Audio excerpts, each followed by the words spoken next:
ఈ ఫార్ములా ఈ race conduct చేయడం వల్ల హైదరాబాద్ ఈకో సిస్టమ్కి అయిన లాభం 700 కోట్లు అని వాళ్ళు రిపోర్ట్ ఇచ్చినారు.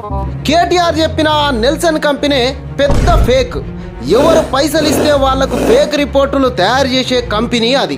రేసు పెట్టిన ఫార్ములా ఈ ఏప్రిల్ 19, 2024 రిలీజ్ చేసిన రిపోర్టు ప్రకారం ఫార్ములా ఈ రేసు వల్ల వచ్చింది కేవలం 66 కోట్లు. కానీ కేటీఆర్ హైదరాబాద్కు 700 కోట్ల లాభం తెచ్చిన అని అబద్ధాల ప్రచారం చేసిండు. ప్రతి సంవత్సరం రేసింగ్ వల్ల వాళ్ళ ఆదాయం కూడా పెరుగుతుంది. 2014లో స్టార్ట్ అయింది, 22 వరకు 14లో రెవెన్యూ మొత్తం ఫార్ములా ఈ రేస్ ద్వారా 129 కోట్లు వస్తే 2022 వచ్చేసరికి 16,331 కోట్లకు పెరిగింది ఆదాయం.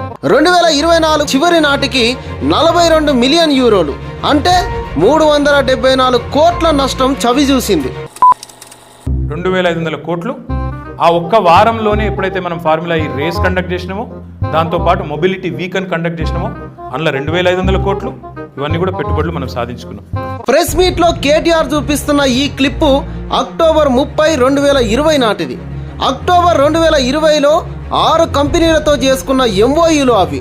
వీటిని చూపించి ఫార్ములా ఈ రేసు వారం ముందు పెట్టిన ఈ మొబిలిటీ వీక్లో ఈ పెట్టుబడులు వచ్చాయంటూ పచ్చి అబద్ధాలు చెప్పిండు.